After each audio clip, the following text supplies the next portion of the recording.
ओम श्री वेद पुरुषाय नमः। नमस्कार।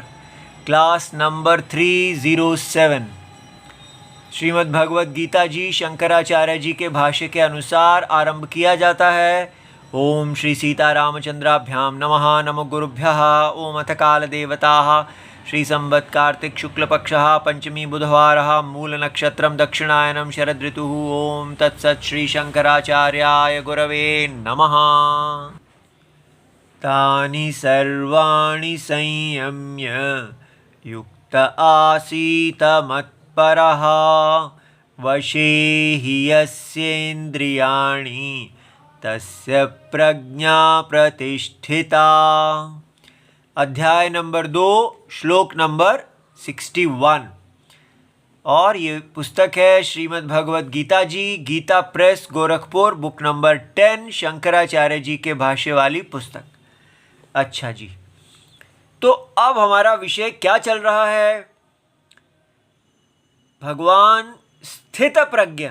स्थित प्रज्ञा माने जो व्यक्ति ने पहले कर्मयोग का उपाय धारण किया और कर्मयोग के बाद उनका ज्ञान उत्पन्न हुआ और फिर उनका उत्पन्न ज्ञान को उन्होंने स्थिर किया,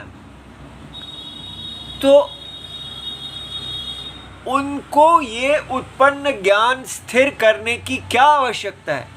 कौन है जो उनके ज्ञान को हर लेता है, चोरी कर लेता है?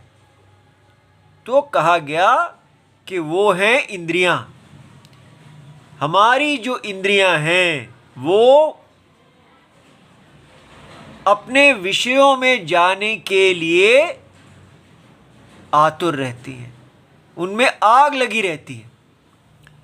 तो इसलिए अगर कोई ज्ञानी आत्मा का, जगत के सत्य का ज्ञान प्राप्त कर भी लेता है तो भी उसको कहा जाता है कि आप सदा आत्मा का प्रत्यय, वो ज्ञान प्रत्यय, आत्मा सत्य जगत मिथ्या, उस प्रत्यय में आप बने रहें, उसको हल्का ना लीजिए। ठीक है? जब तक के आपका वो ज्ञान पूरी तरह सारे विपरीत, ये जो इंद्रियों को रस राग जो है, अंतःकरण का राग, ये जो बाहर खींचता है, वो जब खींचना बंद कर देता है तो प्रज्ञा प्रतिष्ठिता। इसलिए ये बात समझनी है कि सबसे बड़ा शत्रु हमारा इंद्रियां हैं। इंद्रियों का विषयों में जो स्वेच्छाचार है, ये ही हमारा सबसे बड़ा शत्रु है। ये हमारी भारतीय संस्कृति, वैदिक संस्कृति को बाकी सबसे अलग करता है कि यहाँ पर कंज्यूमरिज्म, उपभोक्तावाद को सबसे बड़ा शत्रु बताया जाता है। देखिए, इंद्रियों की दो स्थितियां हैं, वश में है या वश में नहीं है। और जिसकी इंद्रियां वश में है उसको हम राम कहते हैं, और जिसकी इंद्रियां वश में नहीं है उसको हम रावण कहते हैं। सारी हमारी संस्कृति इंद्रियों को वश में करने पर स्थिर है।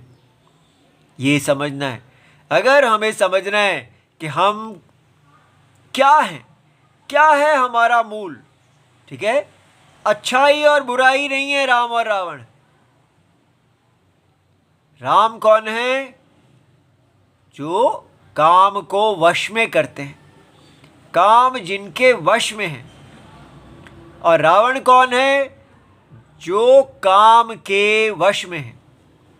हत कामः, काम ने उनको नष्ट कर दिया है। ठीक है? और राम कौन है? जित कामः। इसलिए हमारे पास एक एजुकेशन, एक विद्या होनी चाहिए जो रावण को जीतती है, रावण का नाश करती है और राम जी को जय दिलाती है। इसलिए जब हम कहते हैं जय राम जी की, तो जय, उनको क्या जय चाहिए? अर्थात काम के ऊपर जय है। जहाँ काम के ऊपर जय होती है, जहाँ इंद्रियां वश में होती हैं, उसको राम की जय कहते हैं। और जहाँ इंद्रियां हमको वश में कर लेती हैं, उसको राम की पराजय और रावण की जय कहते हैं। इसलिए ये जो एजुकेशन विद्या है, ये मॉडर्न, हमारे आधुनिक एजुकेशन सिस्टम में से हटा दी गई है। कैसे रावण को जीतना है और राम जी को जिताना है। आप देखिए क्या है हमारी स्कूली विद्या, क्या हम उनके अंदर राम जागृत करते हैं? क्या टूल, क्या उपाय हमें दिया जाता है जिससे हम अपनी इंद्रियों को जीतते हैं? पूरी तरह इस विषय को छोड़ दिया जाता है। केवल ये कहा जाता है कि अगर बच्चे, लड़के और लड़कियां एक ही साथ पढ़ेंगे तो बस उनका काम जो है वो शांत हो जाएगा। क्योंकि ऐसा समझा जाता है जैसे उनको अलग अलग रखना, तो जो चीज़ अलग अलग रहते हैं जिसके कारण ही उन एक दूसरे से पहचान नहीं होती, और अब साथ साथ रहते हैं तो उनको कुछ बड़ा ही, तो कोई बड़ी बात नहीं है, तो लड़की है ठीक है, तो लड़का है ठीक है। इसलिए उनका काम जागृत ही नहीं होता, वो प्रोफेशनल्स बन जाते हैं, एक साथ बड़े होना, एक दूसरे के साथ जीना सीख जाते हैं स्कूल से, कॉलेज से, और फिर वो नौकरियां करने लग जाते हैं। उनके अंदर समानता आ जाती है। ये कितनी गलत सोच है, लेकिन हम इस पे विचार ही नहीं करेंगे। क्या आप फिजिक्स, केमिस्ट्री आदि बच्चों को पढ़ाए चले जा रहे हैं, लेकिन इंद्रियों को कैसे जीतना है इसके बारे में कुछ बता ही नहीं रहे। उनको ये भी नहीं बता रहे कि इंद्रियां आपकी शत्रु हैं और ये आपको धर्म से गिरा देंगी। उनको हम ये भी नहीं बता रहे कि धर्म है क्या, ना उनको हम धर्म बता रहे हैं, ना हम ये बता रहे हैं कि इंद्रियों को जीतना कैसे है। ब्रह्मचर्यम जो पहला आश्रम है वो भी गायब है। केवल बस पढ़ते जाओ और अपने आप इंद्रियां जो हैं वो वश में है। अगर कोई इंद्रियों के को खराब करता है, लड़कियों को छेड़ता आदि है, तो हम कहते हैं तुम रावण हो, नहीं छेड़ना है उनको। और इस प्रकार कैसे इंद्रियों को वश में किया जाता है। इसलिए आप देख सकते हैं कि आधुनिक भारत सच्चे भारत से कितना दूर है। राम शिक्षा से बनते हैं और हमारे पास वो शिक्षा है ही नहीं। हम अपने बच्चों को केवल इतना ही कह रहे हैं कि आप बस कमाई करते जाओ बस, और जो इंद्रियां इत्यादि आपको परेशान करती हैं उसके लिए सहमति बनाओ और सहमति से उनका भोग करो। Be practical. हर चीज में हमारे पास एक ही उपाय है, बी प्रैक्टिकल। उस समय अपने काम को ना एक्सप्रेस करो जब आप मुश्किल में फंस जाओगे। अगर आप बिना मुश्किल में फंसे अपने काम को आप अभिव्यक्त कर लेते हैं तो कोई मुश्किल नहीं है। इसलिए सारा धर्म उपदेश है, सोच समझ के काम का अभिव्यक्ति करो, बस। ठीक है, तो ये बहुत ही गलत तरीका है और इससे रावण ही बढ़ता है। अब हम यहाँ आज के भगवत गीता में श्लोक में देखेंगे कि कैसे भगवान बता रहे हैं कि इंद्रियों को वश में कैसे किया जाता है। ठीक है, तो तानी सर्वाणी संयम्य, इसलिए भगवान कह रहे हैं क्योंकि ये आत्मज्ञान की शत्रु हैं। जीवन का मुख्य उद्देश्य मोक्ष है। ये समझिए कि जब जीवन का मुख्य उद्देश्य मोक्ष होगा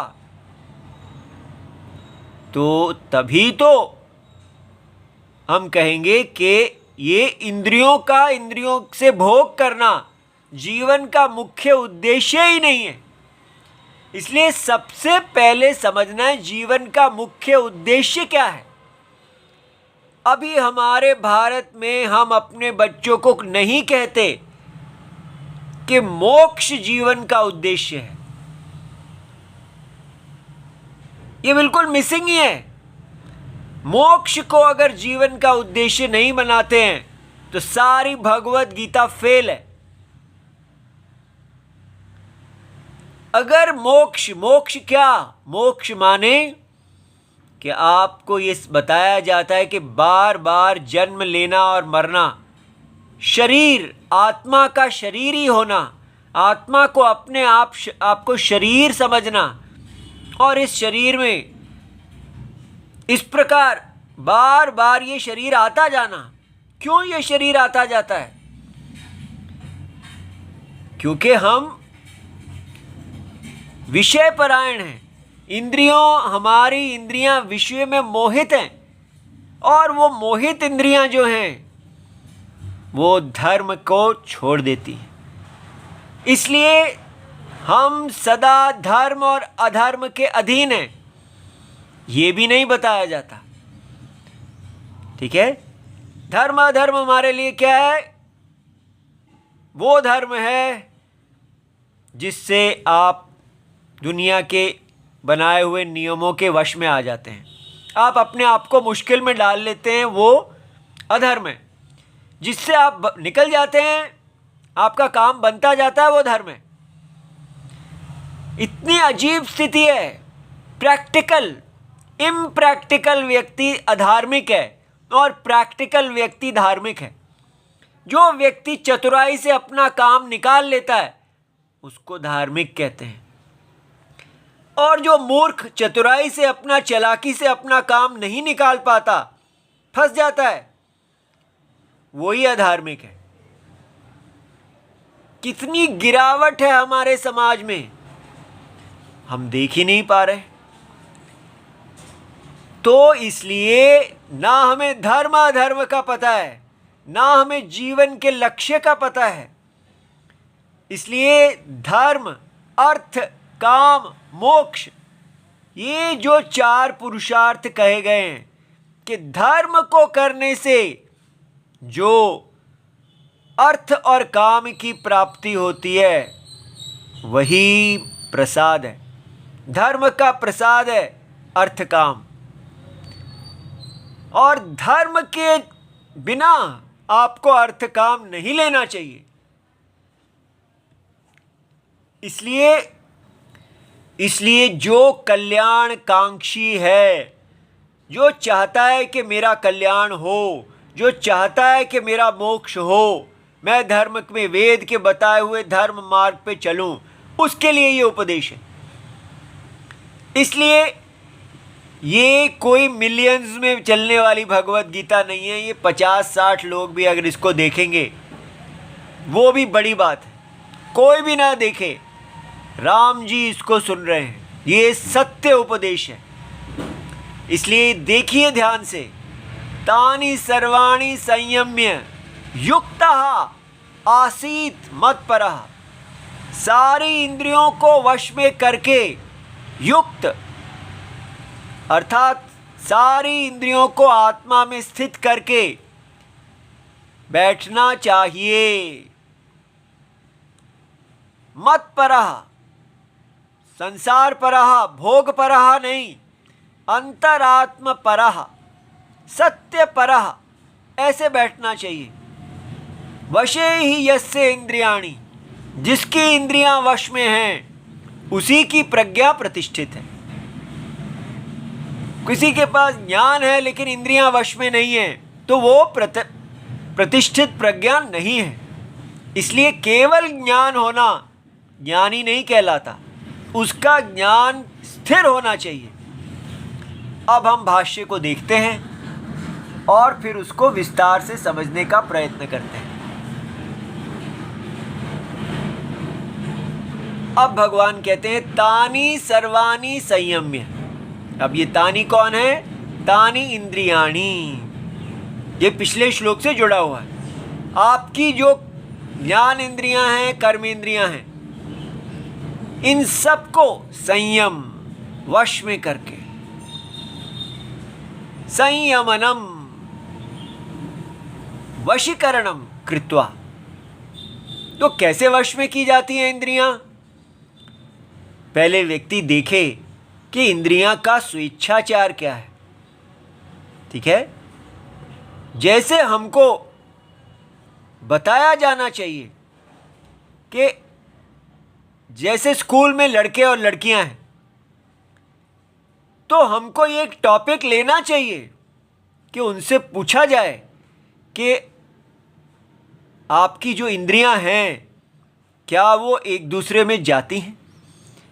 ठीक है, और पुराने हमारे जो तरीका है उसमें को एजुकेशन नहीं है। लड़के जो हैं वो गुरुकुल में जाके पढ़ते हैं और लड़कियों की विद्या घर में ही होती है। पिताजी, माताजी या श्रेष्ठ वृद्ध ब्राह्मण लड़कियों को घर में शिक्षा देते हैं, इसलिए वो अलग अलग बड़े होते हैं। लेकिन आजकल की जो स्थिति है, हमने अंग्रेज़ों का सिस्टम किया है और हम उसको समझ ही नहीं पा रहे हैं कि उससे कैसे बाहर निकलना है। आंखें हमारी पूरी तरह बंद हैं। जब लड़के और लड़कियां स्कूल में इकट्ठे पढ़ रहे हैं तो उनको बोध कराया जाए कि आपकी इंद्रियां जो हैं वो स्वेच्छाचार चाहेंगी। आप दोनों नर और नारी के रूप हैं और इसलिए friends, you are just friends, ऐसा नहीं होगा। ठीक है, जो इंद्रियां हैं नर और नारी की, इंद्रियां एक दूसरे में रति का इशू बन जाती हैं, उनको रति प्राप्त होती है। इसलिए इंद्रियों का जो व्यवहार है रति के लिए, रमण के लिए, रति माने लगना, जैसे कहते हैं मन लग जाना। तो अगर एक व्यक्ति, एक नर अपनी क्लास फेलो की तरफ देखता रहता है और उसको देखने से उसको इंद्रियों में रति, मन रम जाता है, तो इसको कहते हैं स्वेच्छाचार। तो पहले ये आइडेंटिफाई किया जाए कि इस प्रकार ये इंद्रियों का संयमनम नहीं है। तो इंद्रियों का संयमनम कैसे किया जाए? आपके सामने ही क्लास में ही आपकी साथी लड़कियां भी हैं और लड़के भी हैं, वहाँ से शुरू करते हैं। तो हम उनको ये उपदेश करेंगे कि सबसे पहले समझिए कि अगर इंद्रियों के विषयों में व्यवहार करना और उससे सुख की प्राप्ति यही जीवन का उद्देश्य होता तो हम कहते ठीक है, आप पढ़ाई भी करते रहो और देखते भी रहो। ठीक है, लेकिन कहा जाता है कि अगर ऐसे देखते रहोगे तो वो आपको वश में कर लेगी और आप पढ़ाई नहीं कर पाओगे। इसलिए कहा जाता है कि एक दूसरे की तरफ ध्यान मत दो, पढ़ाई करो, इतना एग्जाम है, ये है वो है। अगर आप पढ़ाई नहीं करोगे तो फिर आप फेल हो जाएंगे, आप पीछे रह जाएंगे। इसलिए अभी ऐसे बन जाओ जैसे घोड़ा, उसकी आंखों में पट्टी लगा दी जाती है और बस अपना काम पूरी तरह पढ़ाई में कंपीट करो। ये लड़कियां तुमसे आगे निकल रही हैं, तुम पीछे रह रहे हो, इनसे जीतो। उनके अंदर एक कंपटीशन पैदा कर दिया जाता है। क्या आपको लड़कियों के ऊपर मस्त नहीं होना? इनको जीतना है, इनसे आगे निकलो। हम सब क्लास के अंदर मित्र भी रहते हुए एक दूसरे के साथ कंपीट करते हैं और इतना पढ़ाई का बोझ होता है कि कहा जाता है कि अगर आपने अपनी पढ़ाई से दृष्टि हटाई तो आप पीछे रह जाएंगे। ये हेतु दिया जाता है कि इंद्रियों को संयम क्यों करो, इनको रोको, उसमें ना जाओ, क्योंकि आप अगर नहीं गए तो जीवन की रेस में आप पीछे रह जाओगे। तो इंद्रिय संयमनम कैसे है कि इंद्रियों की तरफ जाएंगे, स्वेच्छाचार करेंगे तो हम संसार की रेस, ऊंचा पद ऊंचा पैसा की जो रेस है उसमें पीछे रह जाएंगे। एक बार ऊंचा पद ऊंचा पैसा आ गया तो इंद्रियों का मजे से स्वेच्छाचार किया जा सकता है। अब ये कितनों पे काम करता है, कितने हैं जो सब इतने पढ़ने वाले नहीं भी होते हैं और बाकी स्वेच्छाचार करते रहते हैं। और जैसे ही बच्चे बड़े होते हैं तो उनका कृत्रिम मैथुन, मास्टरबेशन आदि ये सब शुरू हो जाता है। कोई एजुकेशन नहीं कि इसको कैसे रोका जाए। और इसको रोकने के लिए क्या उपाय है? कहाँ ब्रह्मचर्य में बीज, इसका महत्व दिया जाता था कि हमारा जो बीज है वो कितना बड़ी चीज़ है, उसको शरीर से व्यर्थ बेकार नहीं करना है। लेकिन हमको केवल बस एक ही है, पढ़ाते जाओ पढ़ाते जाओ पढ़ाते जाओ और बाकी सारे टॉपिक्स को छोड़ ही दो, जैसे वो एग्जिस्ट ही नहीं करते। और अगर वहाँ कोई किसी के विषय में काम उत्पादि आए तो कहो कि you are dirty, you have a problem, you are sick, ठीक है, you have a dirty mind, कि तुम लड़कियों की तरफ देखते हो, तुम फजूल हो, तुम बेकार हो। ऐसा कह के हम काम को सुप्रेस करते हैं, उसको दबाते हैं। लेकिन यहां पर इंद्रिय संयमनम कैसे किया जाता है, पूरा एक विषय है कि आपको गायत्री मंत्र के द्वारा कहा जाता है, पहली एजुकेशन है कि आपका ध्यान, इंद्रियों का विषय एक दुनिया है और उसके पीछे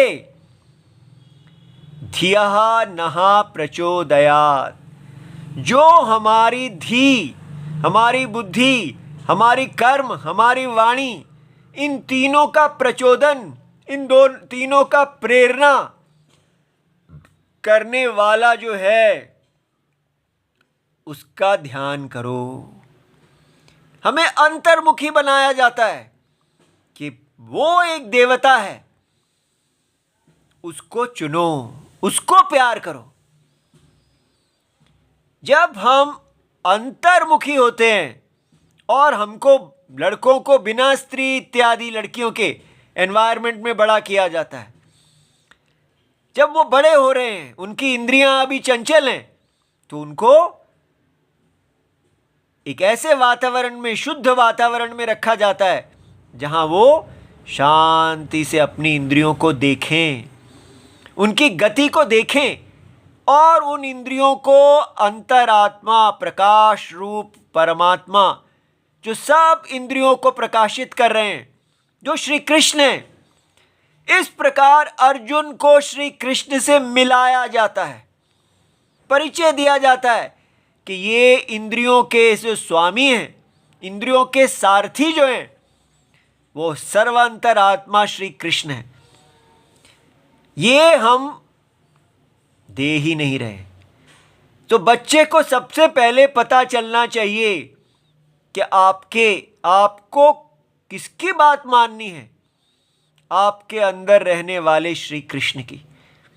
कर्षति, जो खींचता है, जो अट्रैक्ट करता है।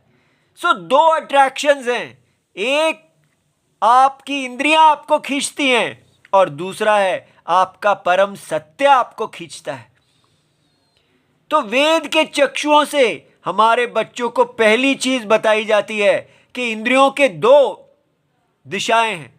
एक अपनी इंद्रियां विषयों की तरफ जाती हैं और दूसरा इंद्रिय विषयी, सारे विषयों को, इंद्रियों को, मन को, बुद्धि को प्रकाशित करने वाला जो स्वयं प्रकाश आत्मा है, उसकी तरफ जाती है। वो है कल्याण मार्ग। इस प्रकार जब बच्चों को यह पता चलता है कि दो दिशाएं हैं और उनको गायत्री मंत्र, जिसको उसका अधिकार है और जिसको उसके अर्थ में अधिकार है, उसके द्वारा इस अंतरात्मा का परिचय दिया जाता है। और क्या है? तानि सर्वाणि संयम्य। तो इंद्रियों का संयम कैसे किया? आप सारी इंद्रियों को अंतरात्मा में ले गए।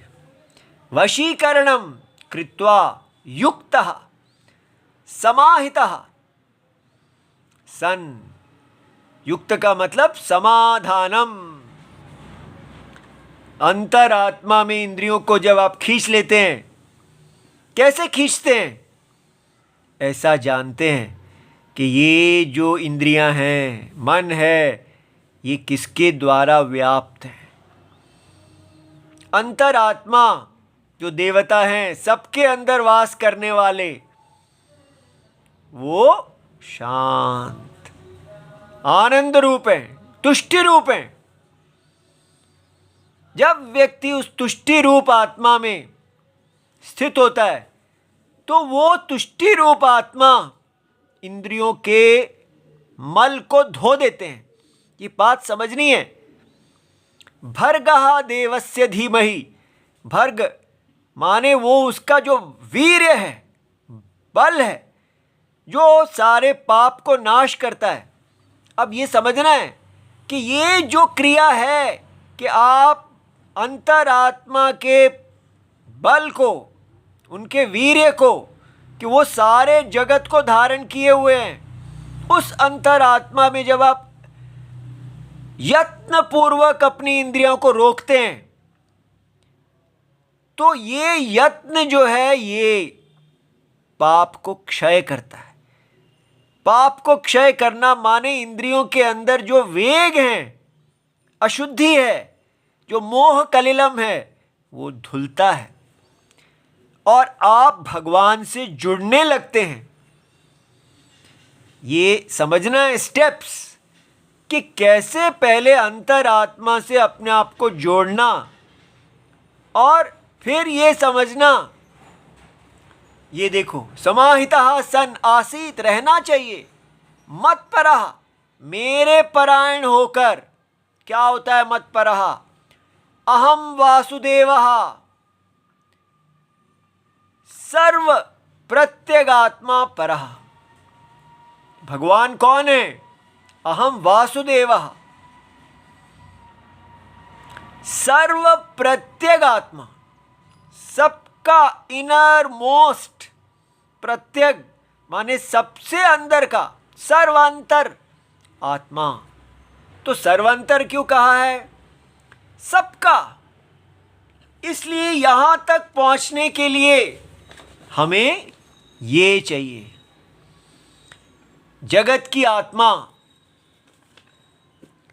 क्या है? ये देखिए,